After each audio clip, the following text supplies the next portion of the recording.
story. There is shadow boxing happening between President Joe Biden and President Xi Jinping. But more important, shadow boxing happening between Joe Biden and Nancy Pelosi. You have to look at the personalities. Nancy Pelosi is a personality that likes to, assert very strongly whatever she thinks is right for her, starting from unfurling the banner at Tiananmen Square after the incidents of 1989. She is also known for having torn the speech of President Trump when he was giving a State of Union address, and she was kind of hosting that in the joint session of US Congress.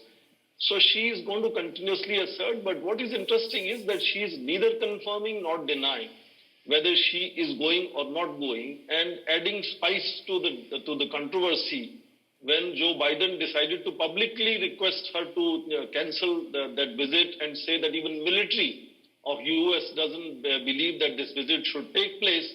She quipped saying, does it mean that US military is worried that her plane could be shot down by the Chinese? So, it's creating controversies rather than clarifying.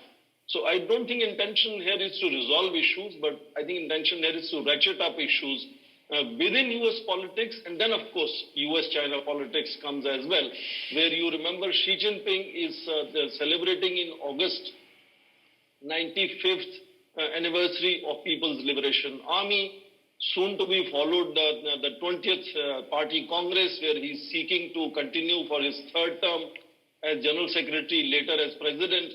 So I think it's a clash of titans, as if it's a clash of egos and personalities that we notice, and that is how unnecessarily this visit or reported or alleged visit, which I don't think will ultimately happen, ultimately, spoiled the whole summit meeting of President Joe Biden and President Xi Jinping.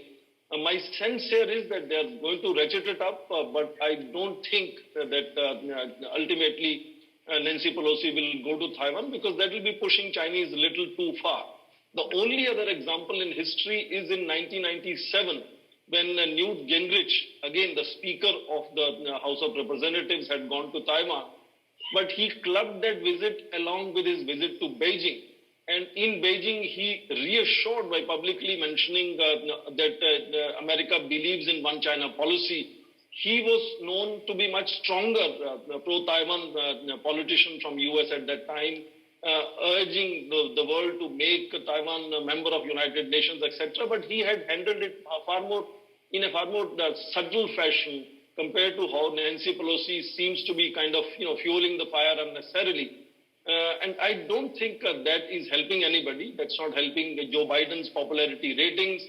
That's not helping, as Ambassador just mentioned, the consumers who are being punished by inflation and price rise in the United States. Joe Biden has been saying he wants to bring down the tariffs that Trump had kind of imposed on China. I think the Chinese exports to US are about 21% tariffs and 19% tariffs of US exports to China, whereas US exports to most other countries on average are about 3%. So in that sense, I think it's a basically clash of egos, both within US politics and of course politics between China and United States.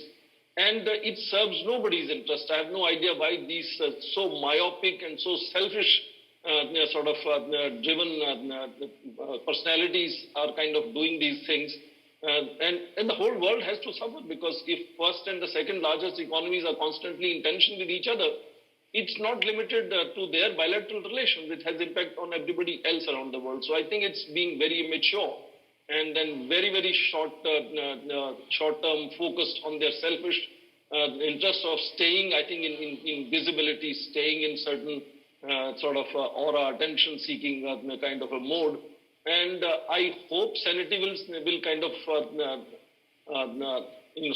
come upon these leaders, and she will ultimately clarify that she's not going to Taiwan, because China of 97 was very different than China of today, and I think they have enormous capacity to bring about pressure on the United States. Absolutely, absolutely.